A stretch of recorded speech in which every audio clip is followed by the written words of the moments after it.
Hi guys, thank you for joining us. This is Michael Mirdad doing another Friday night live, Facebook Live presentation.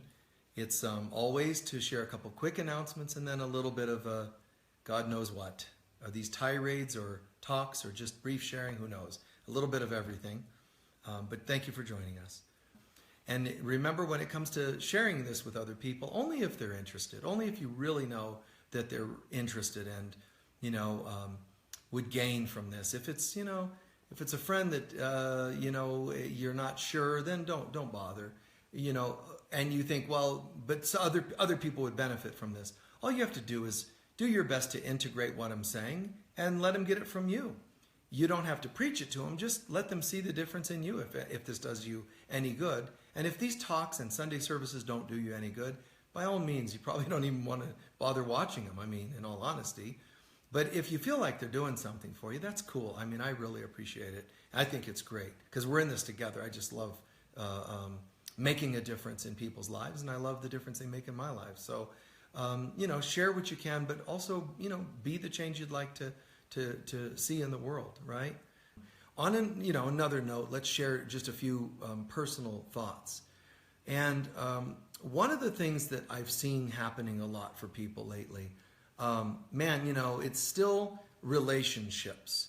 I'm seeing a lot of maybe differing in form, differing in detail, but people are still struggling with relationships.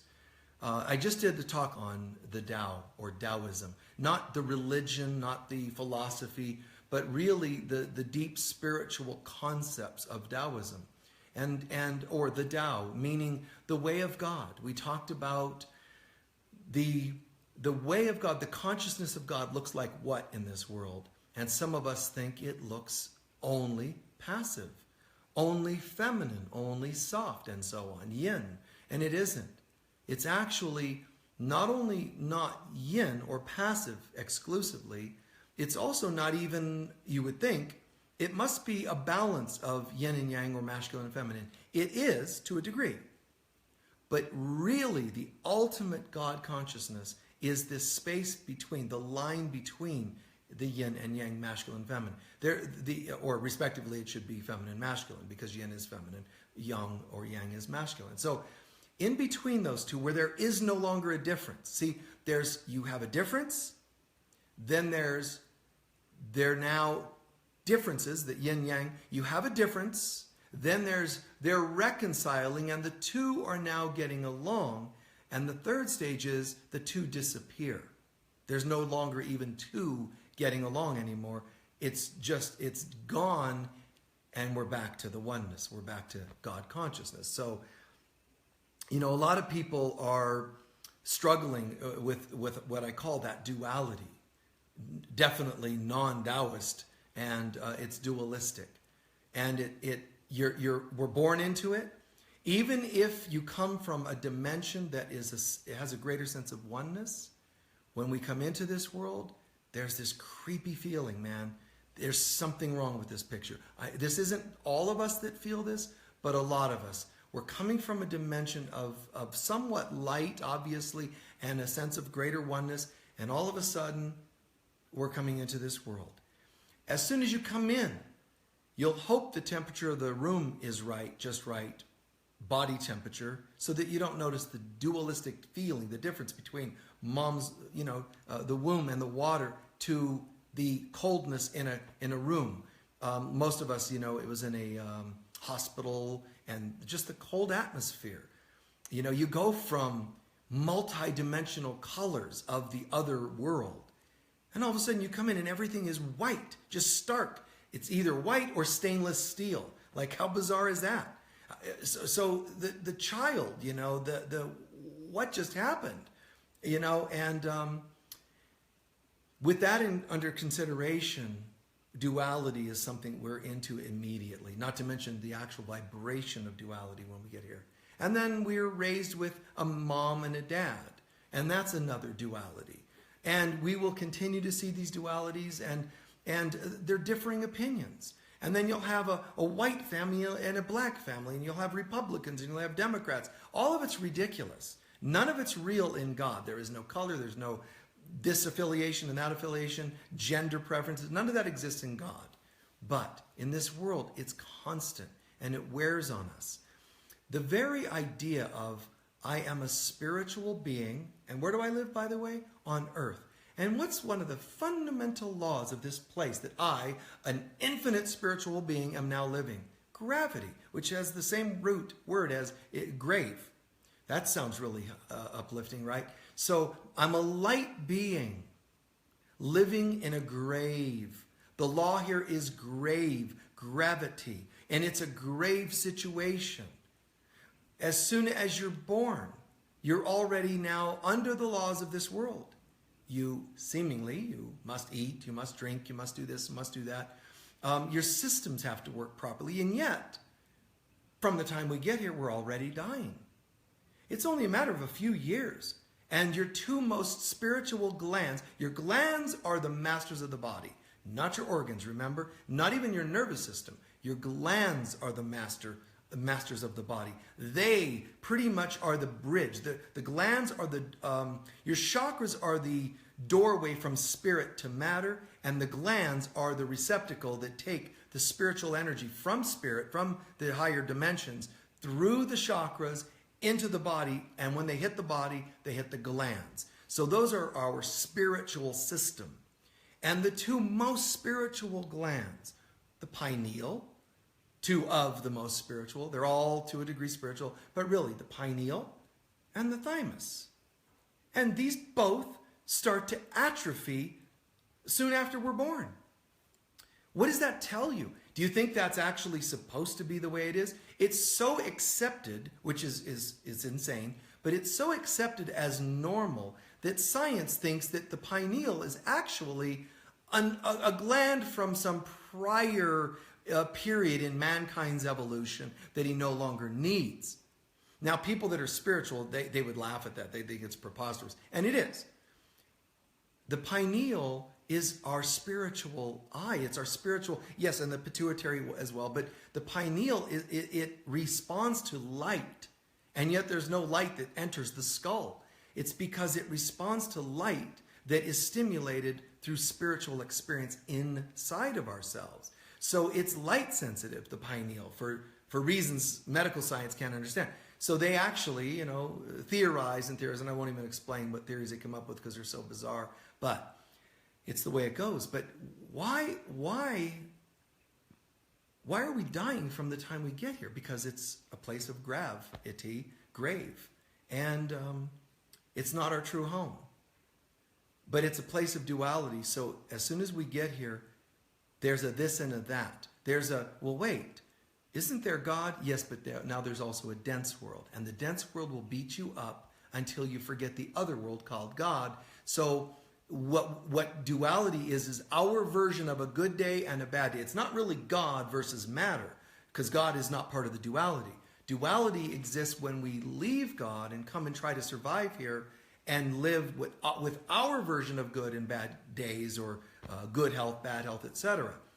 Our version of good is nowhere near the real version of the word, and we really need to understand that. Which is why, like in a 12-step program, you learn to say, I really, of my own self, I can't really do anything. I need to call upon a higher power, because little old me, even on a good day, does not know the true goodness of who I am and what God is. So this whole thing, people remaining upset and kind of fixated on, obsessed on politics, going in that direction, and they're making it into such a interesting thing. But understand, underneath it, it's just duality. We're starting to wake up and say, wait a minute, the emperor is naked. I don't mean literal leaders, world leaders. The emperor is naked. It's the fable where we were living a lie, and you can like or not like whoever's in office officially, political office, religious office, your office at work, who's president, CEO. You may or may not like it, but that's not the point. The world is going to continue to show us that it's not real, so that we can choose nicely to not be invested in it anymore. Or if we don't do it in a nice, easy way, it'll happen in the hard way. Through elections and catastrophes and other things to break us down, it'll be our way of choosing to learn the hard way. It would never be God doing that. But look at the deeper mysteries, the deeper symbolism. It's, like you can, let's say you don't like the person in office or the last one or the one before them or the one before, or ever. If that's so, look at the deeper meaning. This is an illusion. See, what I've done is I don't really feel much invested in politicians or religious leaders because none of them are real, but also the ones that think they're real, the people in office, they're so typically corrupt or, money hungry and all that. And I'm not saying it's wrong to be in a position or wrong to earn money. I'm saying it's all so twisted that if we really understand it, it becomes kind of like almost funny, but we definitely do not feel caught in it. We don't feel bound by it. We're not, like, my day is not going to be determined by who's in office. Can you say that? Can you say that in the last months of your life that your day was not affected at all by who's in office? Now you can say, well, I wasn't affected because I didn't mind whatever, but it was still affected by hearing people complaining about it all the time, wasn't it? Think about that. Our day is not supposed to be determined by, there's God going, seriously, people? You could be meditating, you could be praying. And if you do that sincerely, I'm not going to say often enough because it's not quantity. If you do it deeply and sincerely enough, you will become one with the real, consciousness of all the universe. And you can't because you're distracted with more conversations and headlines and just silliness about politics. Really? Okay. Okay, bye. And we lose that contact. Is that what you want to happen? If it is, if you're actually okay with that, I'm probably not the person you should be spending time, and it would be wasting your time really watching on this program or anything other program that I do. But if it all makes sense that you say, yeah, you know what? I don't want to be wasting my time on silly things, mundane things, then maybe, maybe I have something to offer, and I hope I do. But look at the deeper meanings to things. People get upset about, stock market changes. Why? I don't know that my life has ever even been affected by the stock market. If the stock market is up or down, like for example, today, have I heard about the stock market? No. Does it affect my life? No. It's what, wherever you put your treasure, there will your heart be also. That's scripture, right? So whatever you put your heart into, the treasure's automatically caught there. Heart means your belief systems. Whatever you believe yourself to be, that's where all of your outcome investments are going to be. So if you think you're little of yourself in here, deep inside, not usually conscious, but deep inside, then, for example, if I feel like I have low self-worth in my heart, in the soul, whatever I feel in my beliefs, there will my heart be also. So there, and that's my treasure and my heart. They're the same, in other words. So if I believe I'm separate from love, from value, I'm going to actually be more open and likely to create dysfunctional relationships. And I will actually find value or treasure in those dysfunctional relationships because they validate, on an unconscious level, they validate my belief that there's something wrong with me. And we all know that people are more going to go with what's familiar to them than what is unfamiliar. As insane as that is, that's the old definition of insanity, right? So think about it. People get caught up in so many things. One other example is sports. People get depressed when their team, it's weird. People get depressed when their team doesn't win the, whatever it is, World Series or Super Bowls or whatever. They really get depressed. And sometimes there's websites and things that have gone viral on the internet about people just on the rampage about their team losing a game. It's called a game. It's a game. A game is supposed to be fun. And people have lost their minds and it's gone viral. That means whatever viral statistic means, but let's say that means that 500,000 people are watching a video of someone who's screaming at the camera, "Can you believe my team lost? Can you believe?" Or crying, I can't believe they lost. I don't even want to live. And again, there's God going, seriously? There's millions of people watching one person's rampage about their team not winning the game, which none of it even makes sense because it's a game. But what about God? What about our higher self? What about spirituality? If you're going to be upset about anything, it should be about those moments where you go, dang it, not my team lost. Dang it, I slipped today and I didn't catch myself. Wow, that's just crazy. I'm going to do better tomorrow. Just like good athletes are supposed to say to themselves. Looking at deeper things. I'm not saying you have to avoid the TV or you have to avoid watching games, but just look at something more deeply. Listen to music, but if the music doesn't feed your soul, why bother? Well, I want to just have some dance music. Not a lot of disco feeds the soul, right? But it's pretty danceable. Not a problem. It's not the music then, it's that allows you to have fun dancing. That's God. Fun would be a good reflection of God. Healthy fun. Not like screwed up fun, right? But to watch things, I can watch something at times. I can watch if the TV were on and there's a biography about a boxer. Do you think I'm interested in boxing? I don't know that I've ever watched a boxing match. But what intrigues me, I'm changing channels and there's a biography on and there's a boxer talking, let's say. And they're talking about how they went through the dark night of the soul and what they did to kind of bounce back.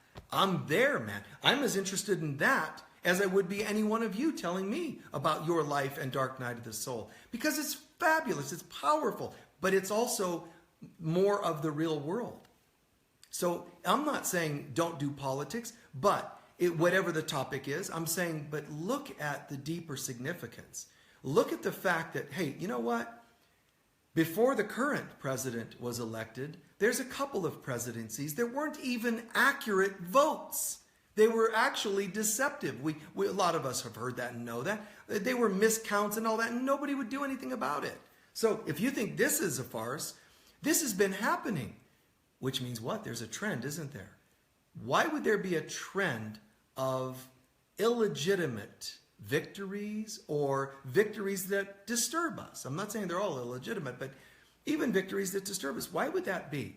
We have a guy who doesn't even have any political background, which I think is good because anybody without political background, is, I think, better off than one with, because you're saturated with that. I'm not saying I would vote for him. I'm just saying I think it's kind of cool and funny because it throws a wrench in the whole game. But the point is that maybe that's the way the universe is saying, politics, your world, economy, and whatever else, rules, laws, are so much an illusion.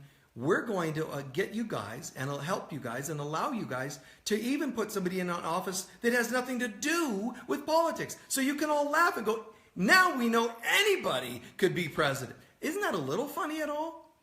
I mean, if you take it serious, it wouldn't be, but why you're taking it serious? I think it's kind of interesting.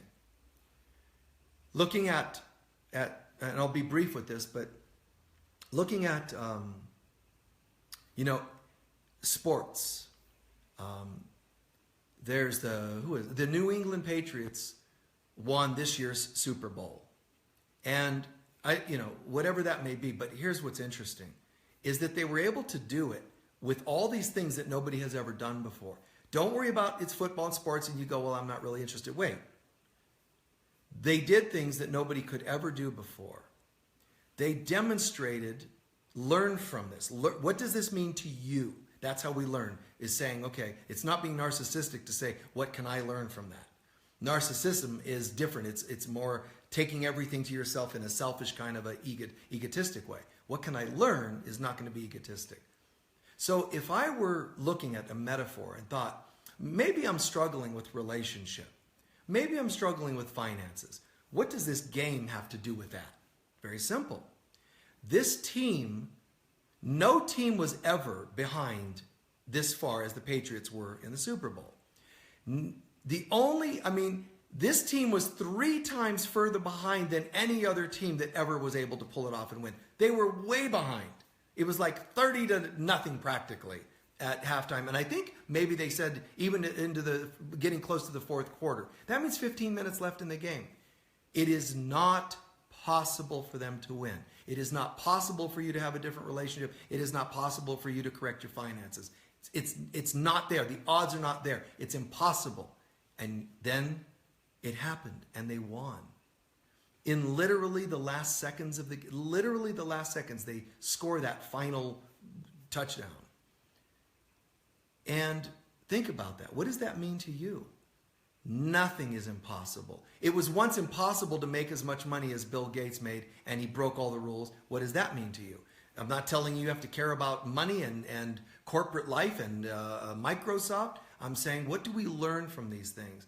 And I think it's fantastic to be able to say, wow.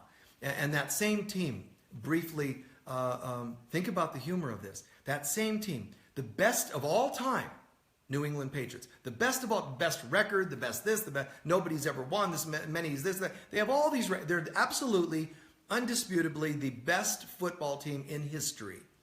And somebody will dispute it because they got ego trips about it, but they're the best of all time.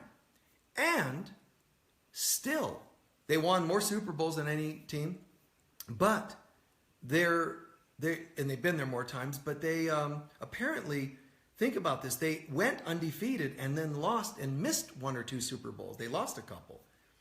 But really, they were still the best team that year. Have you ever felt that you were the best partner for somebody, but they chose someone else? Have you ever felt you were the best person for a job and they picked somebody else? It doesn't make sense. Then why does it happen? And there are a variety of reasons. There's time, divine timing and all that. But check this out. That even though they were the best teams that the couple years that they lost, and then they've since won a couple more times, but when they lost, there were actually so many people hating them. Think about this. Listen carefully, please. There were so many people hating them because they were so good. Have you ever been resented for being different? Maybe for, being better at something than someone else? They were undefeated. They had more people wishing them to lose instead of wishing them to win. And those who wanted them to lose didn't just a little bit want them to lose. They hated them and passed rumors about them. I've had it happen about me. You might have happened about you. This is what people do. And so it's almost, people were saying, God, it's almost like there's a curse on them because they should have won. And then it happened again a couple years later. The same team, same setting, same last-minute problems, last minute, and they lost. It was weird. It was like a carbon copy. It's impossible that it could happen, and it happened again. The same curse struck them again.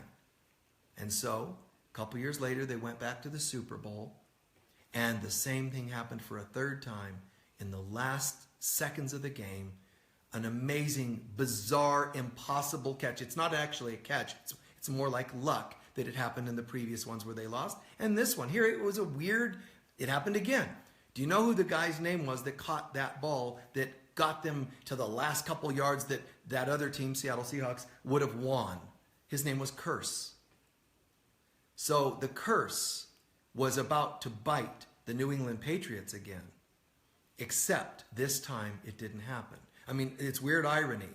And instead, that curse that's got them down to the Seahawks, down to the last couple yards or whatever it was, there's no way they could have stopped the Seahawks from scoring, and the game's over. They should have lost again. But the curse was broken. Something changed it. What is stuck in your life that is like a curse? What pattern is stuck? We should be able to learn from anything. I'm not trying to give you a sports talk here. Oh my God, I'd be the last person to do well with that. But I'm trying to say we can learn from anything. You can be sitting in your backyard and watch a twig drop from a tree, land on a spider web, and watch the spider run out to get it to see what's landed in its web and unlock the secrets of the universe. We have to learn to think more deeply. This world creates duality. This world creates curses, as it were. It makes us feel stuck. The only way we can get stuck, cursed, and so on, in a pattern is when we believe in a dualistic world, when we buy into a good days, bad days. Oh, I've been having a really terrible time. I'm waiting for the good. I had a bad relationship. I'm going to, I can't wait for my shining, knight in shining armor. It's still duality. If you don't become what you're looking for and you think it's in someone else, you're still going to fall prey to some sort of message of duality. As soon as you have an opinion and a belief system and you think, well, I'm over here. I don't like the president and some people do.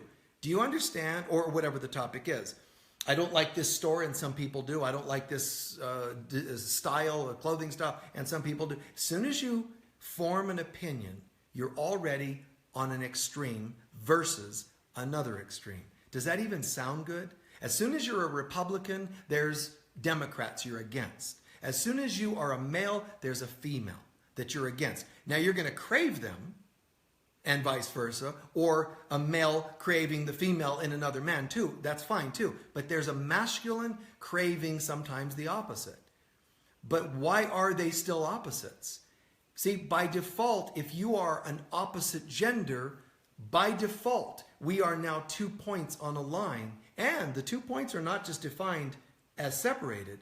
When you have 2 points on a line, those 2 points, by definition, by default, are actually continuing to move further apart. So as soon as you think you're a male and you think you like females or vice versa, you just said, I'm one of these and I'm attracted to one of these who's forever moving away. And then you need counseling because you don't know why you can't find your perfect other. Because there is no other. They don't exist. We have to come back and find our own center. And then before that person finding perfect center completely absorbs back into the ultimate oneness of God, the good news is you don't have to go, here, I found my sense of oneness and now I'll never have another relationship until Jesus comes and gets me, Now you're just a nun, kind of marrying the Lord or whatever, right? You don't do that. What you do is you go from duality to your own center. And before you ascend into the oneness of God, you get to find other people who also have found their center. See, but they're not two divided trying to find something. They're actually two individuals who are already there. Now, what buttons can you push? What issues? You see, you need not be a Republican and a Democrat. You don't need that. You don't need to be the opposite of something. But if you are, by default, you're already in trouble. I hope that's making sense. I personally want to stay in my center. Jesus, Krishna, Lao Tzu, who wrote the Tao, they're all saying to stay in your center. So what is your center? Where is your center? What does it mean? So it's not that I claim myself or that I think I should claim that you should be always in this absolute stillness, but it means just very little movement this way or that way. If we live in that center, then we're not having major yin and yang, or yang as it sometimes is pronounced, imbalances even in our body. A Course in Miracles is saying, you think you want to pray, let's say, for God to help heal your body. And some of us do that. We go, oh my God, I had a miracle because my body's healed. That's good news that your body's healed. But your job is actually not to be praying for the body to be healed. The ultimate prayer would be to say, let me see the body as God sees it, which is that it doesn't exist. Therefore, I can't be sick nor healthy. Instead, it becomes a perfect reflection of the light that I am. Because even if you have human health, human version of healthiness, with it will come a fall. Because you're still in a duality. You don't really, spiritually, you don't really want good, the human version of good, because then the pendulum swings to bad. What we're supposed to be learning is, I feel nothing of a pull to either. I'm just totally at peace. Peace that surpasses understanding is the same as saying the peace that surpasses the swing of the pendulum. We just get out of that. So that's our ultimate goal, is to find that peace. The best way to do it, besides doing our healing work and our growth and all that, is to ask God to help us do that. Ask God to be your healer, your teacher, your guide. That's the humility. That's where some people, I think maybe that I sound almost religious or fundamental or Christian or whatever, and I'm not at all any of those. I'm just aware that the last shall be first. And when we find humility, you find your greatest growth or rise in spirituality through humility, not by trying to uplift yourself. And unfortunately, even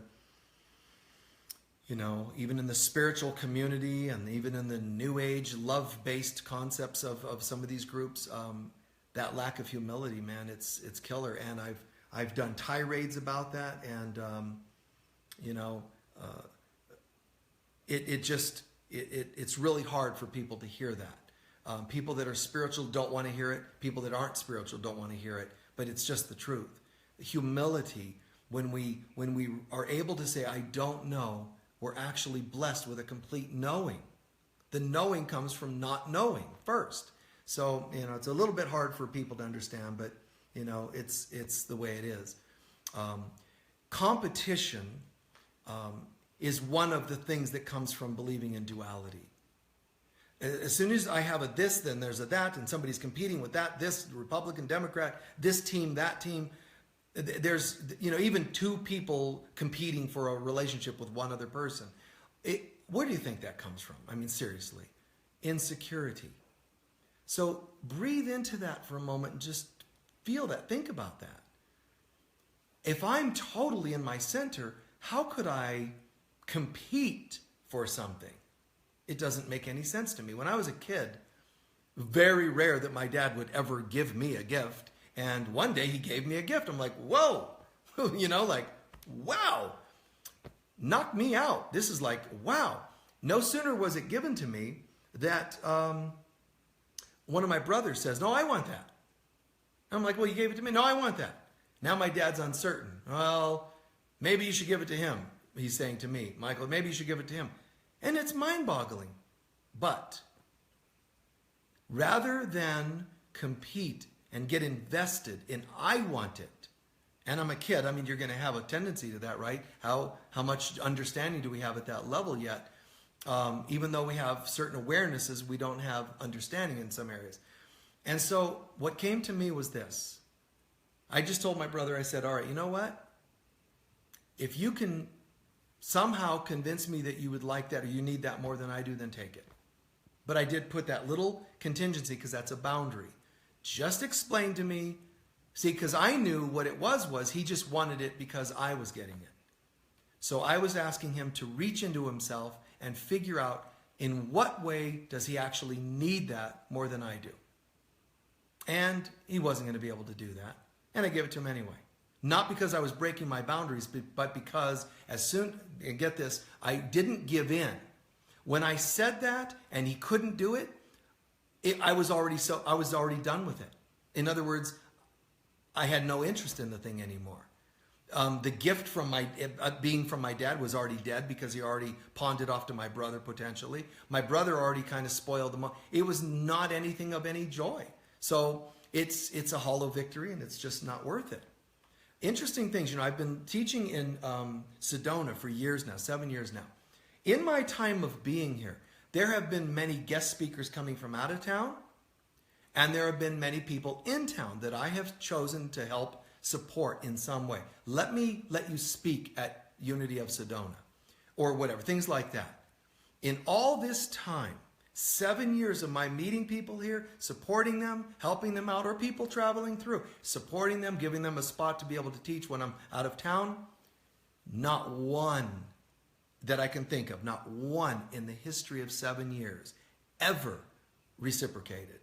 Not one ever said, why don't you go and speak at my center and I'll put in a good word and tell folks about you. Not one has ever said, hey, you know what, I'm on the board of a local festival and I want you to be, not one. This is because of human ego. People that believe they lack something are willing to take, but very rarely are they willing to give. And that struck me when I realized that. Like, wow, isn't that interesting? First it's the wow, then it's, like, that's an interesting factoid, But at some point, it becomes more of an aha, and then deeper realizations. And it becomes like the brother, where I say, now if somebody were to come to me and say, really, I want to get you involved in speaking somewhere, I'm not even interested now, because it's not authentic, it's not sincere. It didn't come from their heart. It would come from them feeling guilty, and that's not the reason I would want to do something like that. So just be aware, there's a real world, and there's a false world. And the real world is God. The false world is the one we're in. The good news, guys, is that there's a semi-false world. It's not quite as false. And it's the one where we're making good the world we're in. We're making it a better place. So, I call it, learning the easy way or the hard way. But between easy and hard, the easy way, the hard way is the easier way. It's not the hard way, it's not completely the easy way, but it's easier. That's when we're growing and we're waking up. So you might, like I'm saying, you might wake up to the realization, wow, I tell my partner I love them all the time and they haven't said it in years. Or I'm always willing to rub the shoulders of my partner, but they don't ever ask me how I'm feeling. They never rub my feet. They've never run me a bath. Wow. I just started thinking that I was normal. And please don't get all upset and don't go telling your partners that Michael told you they should have been running baths for you. But think about this. It's a selfish world. Because why? Not just because I'm saying it's bad. Because people think they're so empty, they have nothing to give. Therefore, they have to be selfish and try to absorb. Like a black hole in the universe absorbs light. It absorbs everything. That's people. Some people are so messed up, they're like the black holes of the earth plane, and they take and they take. We have to just remember to hold our center. They'll only take energy that is put out there that they can absorb. If it's right here and I'm self-contained, nobody can take that. So instead, like if I needed and said, I can't make a living without other people putting in a good word and saying, this Michael guy's pretty cool, or helping to promote my books the way I've done their books. If my life depends on that, then I'm in a codependent relationship. And somehow, by grace of God, man, I'm so grateful. I've never kind of had to have that. I would like to have had it as a human being. I would like to have had it from brothers. I would like to have had it from friends in high school. I would like to have had that kind of reciprocal love. But it isn't of this earth plane. So the human part can go, dang, what's wrong? What's up with that? But we're to err is human, but to forgive is divine. So I do my best to kind of see a bigger picture, because the truth is, the absolute truth and the facts are, somehow I'm still known and successful, and I'm a spiritual leader at Unity of Sedona, and nobody really, not a lot of people went out of the way to make that happen or to keep it happening, other than just the love of the people that are the friends that attend. It's never been somebody rising above the crowd to really promote me, or to promote me as a speaker at a conference, or to get me, man, you've got to get this Michael guy on your telesummit. You know who the people are that have helped? You folks. It's always just the, day-to-day people, the people on the path, not the ones who claim to master the path. That's why I have sometimes said to you guys, the teachers and so-called leaders are already betraying themselves and showing their spiritual incompetence, the fact that they're hypocrites. The real teachers are not going to be the ones that seem to be above, because they don't live it, most of them, honestly. And I've met, everybody. So I'm just telling you, we often don't live it. So what's beautiful is when we can have humility, then we're living it. When we don't just say, well, I don't want to recommend you as a speaker because that would take away of my chances. Or if I'm already a speaker, what if they like you more than me? This is the thinking process of spiritual leaders. They might like you more than me, you know? And I know you see the absurdity of that, but I'm saying to you, you're already the teachers. I'm not saying you might have a pointer tool, you might not have a book to hold up. It's just that the humility already makes you the better teachers than those who think they know something. I would rather hang out with people with the humility energy than the people that think they know something. I don't know if you've heard this, that arrogance, but here's a personal story, and I'll try not to keep you too much longer. I apologize, this is a longer talk, but please humor me on this for a sec. But one time I was out at a conference, and I was a speaker, and there were some other big name speakers there, and musicians too.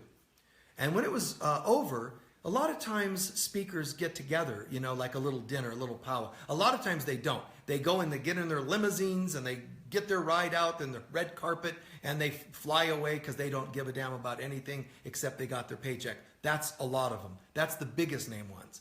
The ones that are not the biggest names sometimes still have enough humility to where they'll, you know, sit together and kind of hang out. It's kind of cool.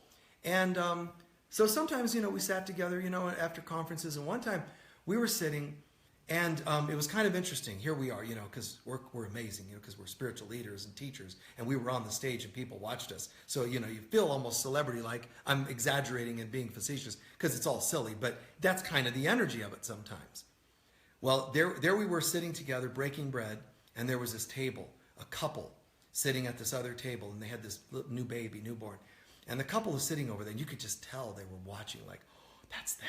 Oh, you know, don't look, you know, kind of vibe. And I could see it. And my thoughts go into, I wonder what they're about, rather than, that's right, you probably want my autograph like some teachers will do. And so it was interesting because the teachers we're all having our major deep conversations, trying to out-depth each other in our insights and epiphanies about life. And again, I'm being playful about it, but that couple, I could tell, would do anything to be sitting at that table. The people at the table, they don't give a shit. All they care about is that they're at the table. That's enough for them. They don't care about those people. Those people would give anything to be at that table, and those people at the table would give nothing to be at that table. And so I thought, you know what? Would you guys like to come and join us? And they were like, and I'm not doing it to impress them. I'm doing it because I believe it does something. It teaches something. And it also heals something, because that meant something to them. And they were coming over, but then their baby, it started kind of crying and fussing. And they're like, oh God, we can't, you know, the baby's fussing. So I said, I'll take the baby. So I went and sat at their table holding the baby for the next hour or however long it was, while they sat with this group of people and, you know, got to enjoy being with the teachers. And, you know, yeah, I got some kudos. They were like, no, the mom's like, oh, I can't believe it is. So, yeah, you know, I got the little kudos, but it wasn't for that. It was all of us, if we're truly wanting to be teachers, it's not by just spouting, it's by example, by what are we willing to do for each other? Can you give up that seat, that throne as the teacher? And like I said, and sometimes it's been awkward for me, myself, to juggle with that, because there are people that do not reciprocate. And it's sometimes a bit, wow. And you realize this is really imbalanced. But don't do it with conditions. However, if you have relationships that are imbalanced, if you're loving and no love back, don't give the love for it per se. Love is not supposed to be bargained. But if you can see and own, honestly, that your life doesn't have that balance, then you might want to consider something. For me, I don't have to hate anybody. I don't have to write hate mail letters to people. I don't have to tell you the names of all these people that I have supported, even in Sedona or around the world, and have given nothing back. I don't have to do that. But what I can do is say, wow, wait a second. I get it. Have I tried? Yes. Have I done my best? Yes. Have I been nice, helpful? Yes. You have to ask yourself those sincerely, you know, get sincere answers. Is it being helpful in the big picture? It's helpful that people have been able to speak, but then I'm enabling more of the egotist in those speakers than the actual authentic spiritual teacher. So I find, and even at Unity of Sedona, when I go on tour, I find it more valuable to let people who are better teachers, they're just as good or better at articulating ideas as people that claim to be teachers, but they're humble. And man, that I love that. So that's one of those things I learned is to go, well, wait, if it's not working, why keep feeding it? Why keep enabling it? Same with your football team, same with your politician. Why keep feeding into these things? Learn what you can and kind of, walk away. And I'm sort of coming to a close, but here's, maybe you have heard about this or maybe not, but enough is enough. It's that concept, enough is enough. I'm not going to keep enabling people that I, tried to help continue their careers and all that. I'm not going to keep playing with that. Enough is enough. And if you have a partnership and the person's abusive, or you're just not seeing them turning the corner on healing their addictions and whatever, heartbreaking, but enough is enough. It's not easy for me to say goodbye to colleagues that were friends or that we've done things together. It's not really easy, but it is eye-opening, and it's like my eyes are open, I get it, and I'm done. And so here's one. Some native tribes practice this particular tradition. When you come to these elders and you say, I've got a problem, they would say, share it with us. You do. You're standing before wise elders of a tribe. They would console you if that's relevant. They would also give you advice. You would probably go, oh, wow, thank you. And you go on your way, you apply it. Likely it's going to work because they're elders that know their stuff, right? So you go on your way. Now all of a sudden, let's say weeks later, you're back. Days later, weeks later, you're back. Oh, you again. Hi. How can we help you? Well, I've got a problem, blah, blah, blah. They're not stupid. They notice it's the same exact problem you talked about last time. No changes. Still that same relationship. You're still with that person that cheats on you. You're still doing financial investments with somebody who keeps stealing your money. You keep trying to support people that use you. Okay. Here's our advice. They console you if it's relevant. They give you advice and you go on your way. When you come back a third time in this tradition, these elders all stand before you and you say, hi, I have a problem. And when you share your problem and it's the same one, they turn their back on you. And it's a statement. I get some great visuals of how I could tell you, but I won't. What it means, bye, not today, or a lot of other gestures I could do, but I won't. What does it mean to you? It means, we're on to you, man. This is a game you play. You come to us acting like you want to make changes, and you're not making them. Acting like these other people have power over you that they do not. We've told you they don't. Now, it's not that they're being conditional. It's not that they're being judgmental. Judgmental would mean there's a charge to it. There isn't. And in fact, what they're trying to do is love you so much to say to you, we're going to give some tough love. We're going to draw the line, because if not drawing the line didn't help, maybe drawing the line will. They're actually being productive and proactive. It looks like they're turning their back, but it only looks like they're turning their back. It only looks that way to your ego. The soul could say, oh my God, I'm so embarrassed. I'm so embarrassed. I get it. You're turning your back because this is the third time I've been here. And now mind you, if you say my problem is half improved, yes, we're on a roll.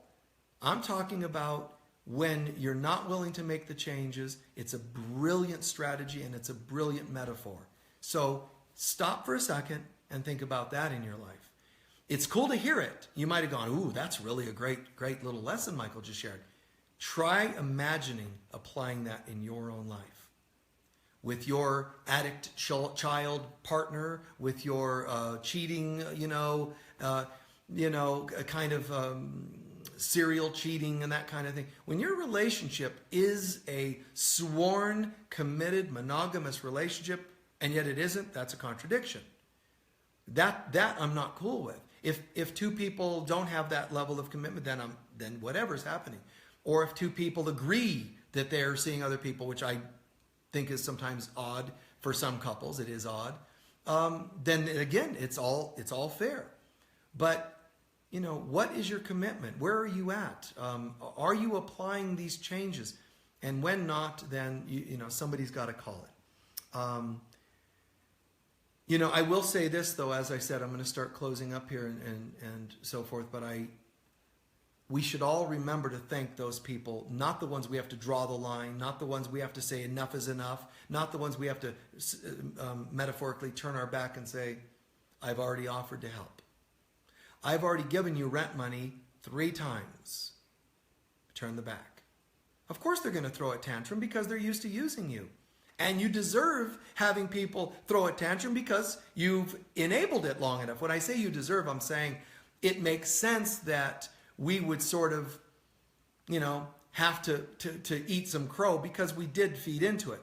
But you make a commitment and you don't let them know that you're sweating. You don't let them know that, oh my God, I'm tempted to, to give them a loan again or to pay their rent again. Don't let them know that.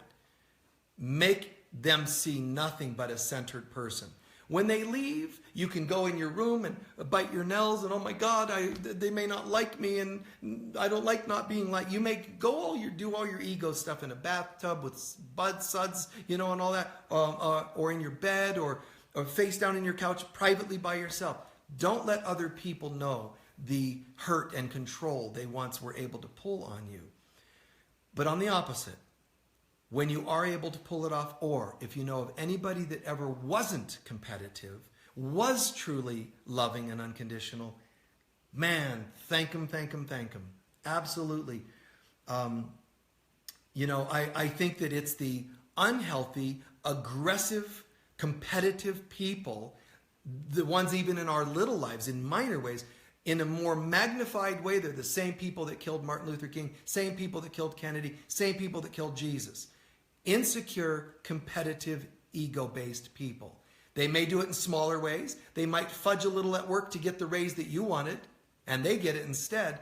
It's the same insecurity, even though it's a more minor version. It's the same selfishness, egocentricity, and hatred sometimes in those minor acts as it is in those major ones. So don't think for a minute that it's just no big deal. And if you're one of the people doing that, please think twice, man. Back off of that pattern if you're the one that's been selfish. If you're the one that didn't reciprocate, it's not at all cool. That behavior also created inquisitions against women throughout the Middle Ages, Dark Ages. Not cool at all. It's that same, those women have something I don't have. I'm a priest. How is it that these women know things? I don't know anything. I don't get guidance. I don't have spontaneous understanding of things. Who do these people think they are? And then, of course, even torturing people that didn't even have second sight, sixth sense, and all those other phrases for it. They just started getting, kind of addicted to hurting women in general. It's the same competitive, excessive male hatred. But then, well, in all fairness, what about women? You know what? It's the passivity when we allow those things. I'm not saying stand on your soapboxes and bitch a lot, and then that proves that you're not excessively passive. It's all in here. Heal the excessive aggressor and heal the part that's also a wuss and doesn't stand up for what you believe. The one that will not say no to the child who you keep paying rent to. The one who won't say no to the parent who keeps trying to control you. If you have a parent that says to you, you know what? I heard you're gay. I'm going to disown you. And the whole family, because I'm going to tell everybody. It's going to hurt. You can cry. You can hurt inside. But you can also say, what that tells me is you never were family. So, wow, it's kind of like finding out that I was adopted. This isn't easy, but I'm going to move on and say goodbye to them. I mean, what do you want to do? Kiss their feet? No, man. That's the excessive passive. The excessive passive is just as guilty of all the hurts in the world as the excessive masculine. So it doesn't do us any good. But I would say to you, those of you that I've ever known that have not chosen to be competitive, thank you. I mean, really, really thank you. Those of you who have ever thought of me as an equal and not needed to compete, thought of me as a teacher and not needed to compete, thank you. Any respect you've ever shown me, God, I just think that's so cool. And it will not go without my prayers of gratitude while I'm alive and from the other side.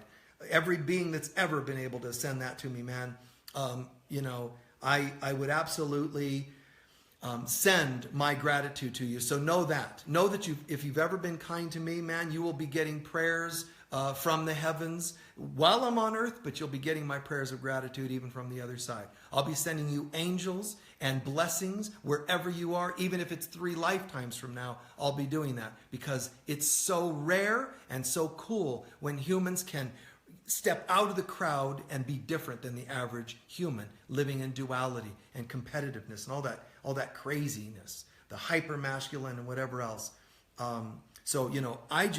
I deeply thank anybody that's ever been able to do that. But I'm also saying to you, sit down maybe tonight and scribble down, kind of like journaling, but it's very sad, but it's arrogant that people have acted the other way. But what about people who have really been there for you? What about people who have said, you know what? There's a guy who you like a lot. And, like say in high school. And there was another gal that he was trying to, hit on and kind of go after. When that friend said no, purely out of integrity, for your sake, oh my God, I think that's so cool. If you've had any of those instances, give thanks. If you haven't, I've had a lot of that too, and I'm sorry for you, and I'm sorry for me that happened. And now what are we going to do with it? We just learn from it and say, I get it, and start, even if you find one instance, give thanks for it, because if all you find is one person, one instance that it happened, and give thanks, it'll already start to multiply, and you'll start to see other instances where people cared, people put in a good word, or people, maybe defended you in moments of gossip and that sort of thing. To me, that's the ticket. So there are some good men and women in this world. They're not always the spiritual teachers. There are people that have been good to you. Maybe you had a sibling that stuck up for you when others did not. Again, thank you. Never be too busy, nor be too spiritual or evolved to think that you're beyond gratitude. One of the simplest prayers, and it's one of the most profoundly effective and powerful forms of prayer. Because what it means a lot of things, but one of them is, I get it. I really get it. Thank you. And if I had any lessons involved in the instant that we're talking about, any instant any of us have had, and I can say thank you, it means I now got the lesson and I'm ready now to rise to another level of consciousness. I'm ready to move up the ladder of my evolution. My former lessons are done, they're complete. Now I can kind of move up. So remember, we're all different, but we're all the same in God. On earth, we're all different, but our similarities are supposed to start to shine more than our differences. Duality again. What are our similarities? Goodness.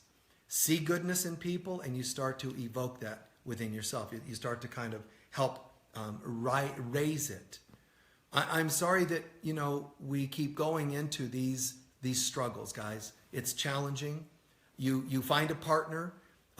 Men, why can't they be more this and that? Women, why can't they be more this and that? It's because of the duality. Women want to bond. Men want to bolt. But that's chemical. That's human nature, and we're not humans. We're spiritual beings. When we get who we really are, we won't be acting our gender dualities out, or what seems organic. We won't be doing that anymore. So as we access the Christ or God self, all the dualities start falling away. All the former ways that people treated us start falling away because we're not moved anymore. We're not swayed anymore. Hold your center. Maybe start it as a practice, like for a whole day, I'm going to watch myself. For a whole week, I'm going to really watch myself, and make it a practice that becomes ongoing eventually. Hold center, not be swayed, not be pushed, not be pulled. Then you're living the Tao. Then you're totally in your God self, your Christ self, the I am presence, and you're no longer identifying with the ego, human nature. I hope this made a lot of sense. And again, I apologize for the length of that, but I'll try to keep them, more brief later on. But blessings to you all. Many, many prayers of love and thanks to you, and thanks for letting me share. Peace, and we'll see you soon. Join us if you can Sunday for the live service. Peace be with you guys. Bye-bye.